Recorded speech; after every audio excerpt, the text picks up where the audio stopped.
I was just on TMZ Live right now, and I have to talk to you guys about it because I am so mad that I'm shaking. You guys might have heard about the fact that the Scott Peterson, Laci Peterson murder trial is being reopened, and the Innocence Project is introducing new evidence that they claim was not allowed in court. They say that the robbers who were robbing the house next door had a bloody mattress in their van, which was never introduced and not handled correctly by the police at all. But even at this point, no DNA match has been public. So to me, that evidence is irrelevant. What they're saying is that Scott believes that while he wasn't home, his 8-month pregnant wife went over and confronted a bunch of robbers who were robbing his neighbor's house.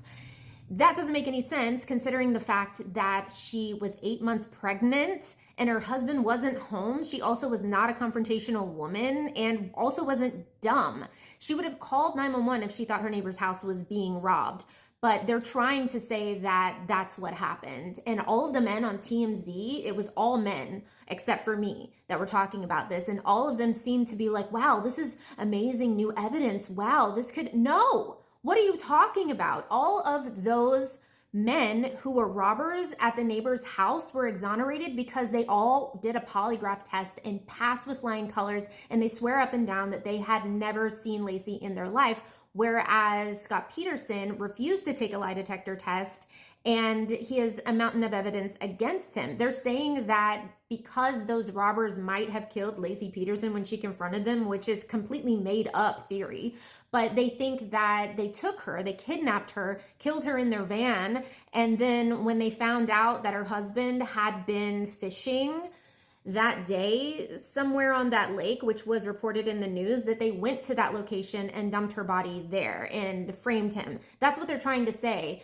But I'm sorry, that doesn't make any sense to me. I literally said that I think interest in reopening cases like this is directly a result of how good looking the man who murdered his wife is. And that's extremely insulting to the public's intelligence. And their response was, I don't think the Innocence Project cares about how good looking somebody is. I'm sorry. The fact of the matter is no interest would have been built in this case unless there are a bunch of women, because we know there are a bunch of women who come in cases like this and are like, let's look into this a little bit further, because they're so obsessed with these men. They write them letters in prison. We've seen it all the time in a lot of different murder cases. When the men are extremely attractive, these women just scream and holler until somebody listens to them, and people like the Innocence Project take on the case. I fully believe it is because these people are attractive that gets all of this background noise and gets the Innocence Project to look at the case a little bit more. There is a direct cause and effect here, and I feel like I was completely dismissed today on TMZ because of that, and it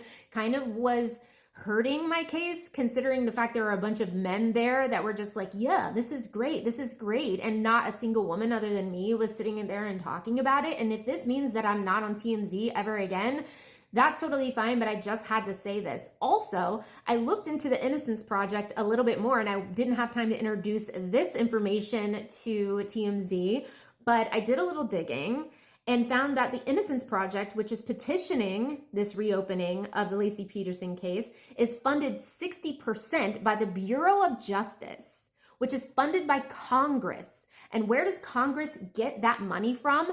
You and me, from our tax dollars. They're trying to use our tax dollars to exonerate Scott Peterson. We literally just want health care. This murderer needs to stay in prison where he is forever. There's so much evidence against him. He tried to say that he didn't even want a child. He was telling the girl that he was cheating on his wife with, who she didn't even know that he had a wife, that he didn't want kids, and that the kid that she already had previously was enough for him, and he was not excited about having a son. There's just so much evidence against this man. I'm just so upset that I wasn't listened to, and I just feel completely dismissed. And again, if TMZ doesn't want to have me back on because I'm saying this, like, that's totally fine, but I just needed to say it to somebody because, I don't know. Keep that man in prison. Let me know what you think. Since I've made this video, the plot has thickened. A TMZ producer reached out to me and said that he doesn't see that I was disregarded whatsoever in this video, and that he's sorry that this happened to me, and I let him know that they actually did not report the truth. They said that the Innocence Project took over the Scott Peterson case, but that is not true. It is something that is called the Los Angeles Innocence Project, who is using the Innocence Project's legitimate name to make themselves look more substantial, but they are in fact not the same organization. And the Innocence Project literally put on their on their page online that they are in no way, shape, or form associated with the Scott Peterson case, but TMZ reported that they were. And when I let this producer know this, he went radio silent. So them saying that the Innocence Project doesn't choose people based on how they look, first of all, yes, they do. Both of these organizations are sponsored by donors. And what do donors do? They give money to retry these cases. Neither one of these organizations are doing things out of the goodness of their heart. They're not putting up their own money. This money comes from donors. And who is interested in cases like the Scott Peterson case? Women. Women who think that he is innocent. Women who have been obsessed with him. We've seen this so many times in so many different murder cases where the man is attractive and the women will just donate money. But the thing is, the real Innocence Project is connected to Congress, is connected to the Department of Justice, which is funded by Congress. But that is not the Innocence Project that is connected to this case. The Los Angeles Innocence Project is not the legitimate organization, but TMZ reported that it was.